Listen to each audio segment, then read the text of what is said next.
Hello there, my name's Dan. I like talking about Warhammer Old World. This is my weekly quick rundown of the meta, and probably later on today, I'm recording this on Monday, the 15th, I will do some list reviews and go through the tournament results and player rankings and stuff like that. I'll show you the player rankings. I'm still trying to figure out how to actually publish them so people can access them, so apologies, they're still just in spreadsheet form at the moment. But anyway, popularity of factions hasn't really changed much over the last month. We're still seeing about 1 in 10 people being Khemri, Bretonnia, Warriors of Chaos. All the factions have pretty much maintained their popularity. The supported factions are not the only ones that are more popular, and it's not just about model availability either. As you can see, if we look at, for instance, Beastmen, most of their models have been very available until recently, and you can buy pretty much what you like, apart from Dragon Ogres. They're currently massively out of stock. Some of the factions that are Lizardmen, obviously, you can buy all their models at the moment, but for some reason people aren't really taking them. Demons, for instance, are another one where the models are available but people aren't taking them. So that suggests to me that essentially Old World is still, or at least competitive Old World is still, people playing with the models they've always had. So there's a bit of people have got their models now, apart from Tomb Kings and Bretonnia, obviously. I'm still working on mine. There's a Team Scorpion, which I think are amazing models with really good rules. Right, anyway, let's move on. This is the win percentage. It's a box and whiskers plot. Basically, the box, as in the bar, tells you what the win percentage is. The whiskers tell you what the normal result is. So, one standard deviation either side. My dog's being very annoying. She keeps making funny noises. But anyway, one standard deviation either side. Tomb Kings and Kingdom of Bretonnia at the top. Basically what this means is it's normal at a 4-game tournament for Tomb Kings or Bretonnia, or perhaps even Beastmen, to win 4 games. So in order to be above average for those factions, you've got to be winning all 5. It's also normal for these 4 factions to not win, and possibly even Wood Elves are slightly below the 1 out of 5 wins in terms of like reliability. Pretty much every single faction though is between like 1/3 and 2/3 for the win rate. So if you're at a 1-day tournament, 2 or 3 1 to 2 wins is pretty much normal, whatever faction you're taking. So that suggests, sort of tournament wise, everybody's doing okay, apart from obviously Skaven. Skaven, it's normal for them to win 0, and it's really not normal for them to win 2 games, even at a one day like 3-game tournament. It's normal for them to win 2 at a 5-day, but it's looking really bad for the Skaven at the moment. And again, I think the main thing that's separating factions from other factions is Swift Stride. I still think that's one of the most powerful rules in the game, and if you can wield that to your advantage, then you're going to do well. Aside from Empire, whose cavalry isn't as good as other cavalry, it's a bit weird. Anyway, moving on. We have win percentage over time. This is showing the average of win percentage in the actual month. So it's not cumulative. This isn't like March to April. So we're not looking at that. We're looking at what's actually happened in that month. And as you can see, it's a bit of a mess. No Skaven player has won a game in July yet, which is interesting. At the top there, we see a faction that did really badly in April and May, doing quite well now, and I believe that's the Dark Elves. The Dark Elves win percentage is shooting up, actually. July has seen some very good results posted for Dark Elves, so the win percentage is doing well. Ogre Kingdoms, again, they're having a bit of a resurgence here. They're doing quite well. Khemri and no, that's not Khemri. Khemri are down here. The light blue is Dwarfs. Yes, of course. Dwarfs and Bretonnia. Now, Dwarfs have had some really good results. They've won a tournament again. So the meta is in fact changing, apart from Bretonnia, that are just sort of doing really well. Now, there's a whole variety of... I'm not going to speculate as to why this might be happening, but there's a whole variety of reasons why data shifts around like this. The rank percentile. So I've ordered this in the same order as the win percentage. So Tomb King's best win percentage. Da, da, da, da. So what we're looking for here is discrepancies, i.e. stuff that's doing well, like Dwarfs are the obvious ones, in that there's a dip. So where essentially the win percentage is higher, but they're not doing so well at tournaments. So is there something weird going on with the data? As you can see, Empire's got a better win percentage than Lizardmen, than Lizardmen. However, Lizardmen are doing better at tournaments. So there's something about Lizardmen as a faction that makes them better at tournaments than Empire. We're sort of seeing a little the same sort of thing here, and the Beastmen and possibly Wood Elves and possibly High Elves are a bit better than Chaos Dwarves at tournaments. But Chaos Dwarves have a much higher, well, not much higher, but a slightly higher win percentage, which is interesting. The rank percentile, basically, if you come first, that's 100%. If you come last, it's sort of between 0 and 10%, depends how many people are in the tournament. And if you finish in the middle, it's 50%. So as you can see, actually, the averages for a lot of factions are above 50%. So it's pretty normal for... But again, we've got the range of normal with the whiskers as well. So Chaos Dwarves it's pretty wide range. So apart from Skaven, you know, are again struggling. They can't win games, so they're not going to do very well in tournaments, are they? This chart is what I call all or nothing. So it's essentially what percentage of results posted at tournaments are 100% wins, so a player has won all their games, and what percentages are of a player losing all their games. So this is examining essentially the extremes. So we've looked at what's normal, where data is being clustered, and then this one we're looking at essentially what's in the tail. So if you take a distribution, you know, we're just looking at extremes now rather than we'll look at a composite in a sec. Rather than what's normal for a faction. And as you can see, Tomb Kings, 11% of, so just about 1 in 10 players taking Tomb Kings to a tournament have managed to win all their games. Vampire counts are I think the highest with 14%. So getting on for, that's 1 in 7, isn't it? Yes, more or less. So essentially 1 out of every 7 Vampire Counts players who's taken Vampire Counts to tournaments has won every single game. Naught wins, so you know the percentage of players taking them and getting 0 wins should naturally be a bit higher, because it's relatively easy to lose all your games. It's actually quite difficult to win all of them. So the naught wins should be higher. So the blue should be pretty dominant. However, we're seeing, for instance, with Vampire Counts, with Tomb Kings, and with Khemri, that it's easier to win, or historically it has been easier to win all the games than to lose all the games, which shows that at the extremes, Khemri, these factions are a bit more successful. Dark Elves really struggle to win all their games.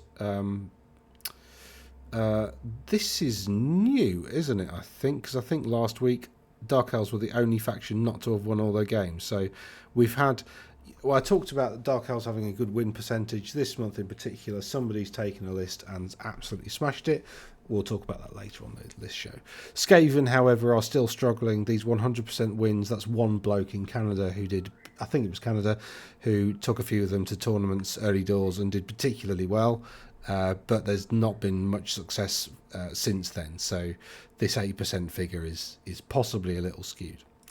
And then finally, my tier rankings. These are based on composites. So essentially the cumulative rank is essentially of all results. This is a composite of how good a faction is at tournaments and what a faction is doing in terms of win percentages. So if both of those are good, if both of those are high, if both of those are above normal for the whole data set, then they get S tier. If one of them is above normal, then we get A tier. If both of them are normal, we get B tier. If one of them is below normal, they get D tier, and if two of those stats are below normal, we get E tier. So Ogre Kingdoms, for instance, I don't know because I haven't checked, but they could be normal in terms of tournament results, but poor in terms of win percentage. In fact, I do know what it is. It's normal in terms of win percentage, and they're poor in terms of tournament results. But anyway, that gives them D tier. If they're below normal in both, they would get E. Like Skaven, Empire, and Lizardman, right at the bottom at the moment. Although when we look at the player data, I don't think Lizardman, for instance, I don't think that's permanent. We've seen Empire win some tournaments in the past, so it's perfectly possible that they sort themselves out. Skaven, I don't see any way forwards. I think they need rewriting or points adjustments or something. They're really bad at the moment.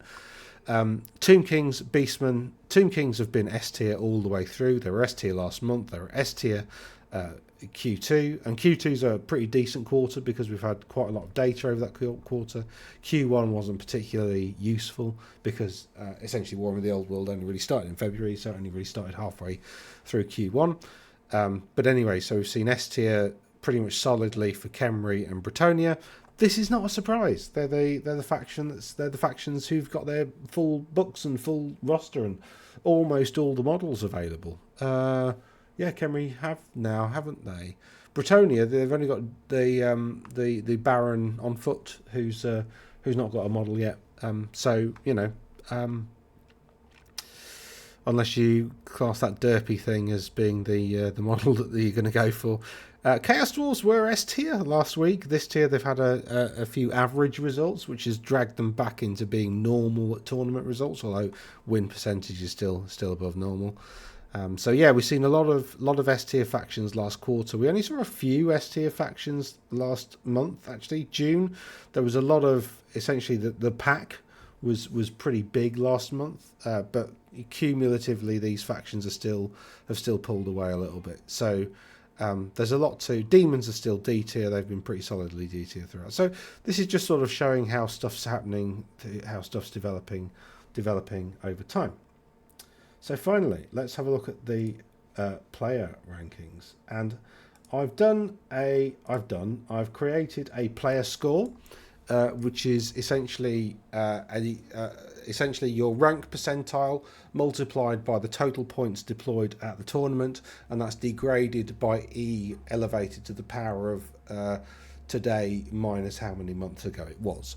What that effectively does is it means that a result a year ago is worth roughly half the player score of now, and a result 2 years ago is worth roughly a tenth, and so on and so forth. So it degrades all your scores over time. So every single tournament you go to, and I get the data for, goes on here and will count forever. However, if we're in 10 years' time, your player score from an event this year will be like 1 or 2, regardless of whether you won it or came last. So over time, the scores degrade, but they still count. So this takes into effect everything that you've done.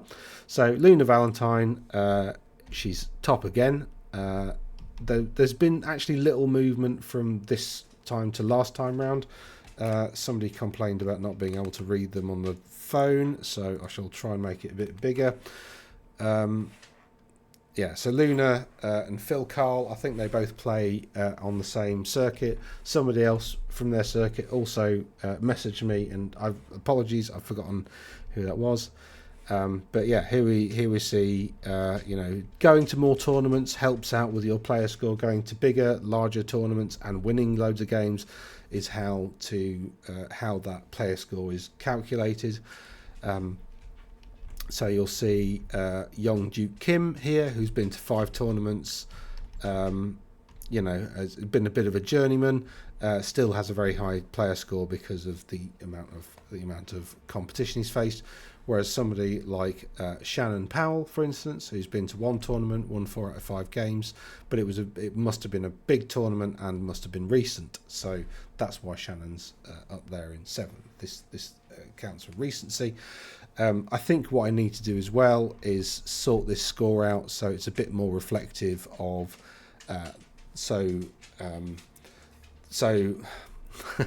not to have a go at Ryan or Shannon, but so this doesn't happen, because I want essentially what I want is like the top lot to have gone to multiple tournaments, and I think that's kind of how you build up a seeding scheme. It's about sort of not only your last performance, but it's about your last handful of performances. I've had a look at how they do tennis seeding as well, and tried to incorporate some ideas from that. I'm not really happy with how they do tennis seeding, but I'm looking at stuff like that. And if anybody's got any ideas, please do let me know. I'm good at maths. I can work stuff out, so we'll get there with a useful player rankings. But yeah, the trick I think, and what I'd like to do is reward people for going to lots of tournaments and winning lots of games at lots of tournaments, hopefully bigger ones. So the bigger the better. So yeah, that's it for the data so far. Robbie, now the reason I wanted to come down is Robbie Susan here. He's been to a few 3-day tournaments, 3-game tournaments. Won pretty much all his games. I think he's lost. Not sure what it says. 0.98 there. That's the average of rank percentage. He must have come second at one of them. Anyway, the point is he's won all his games with Lizardmen.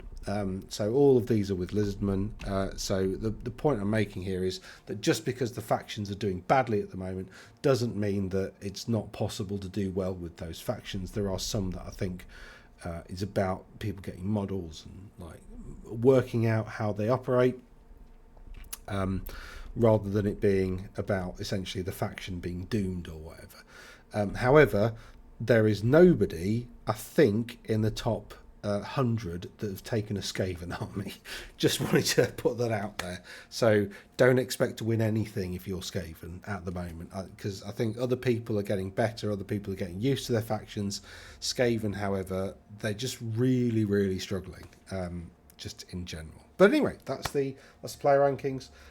If you like the video, there's a button for that.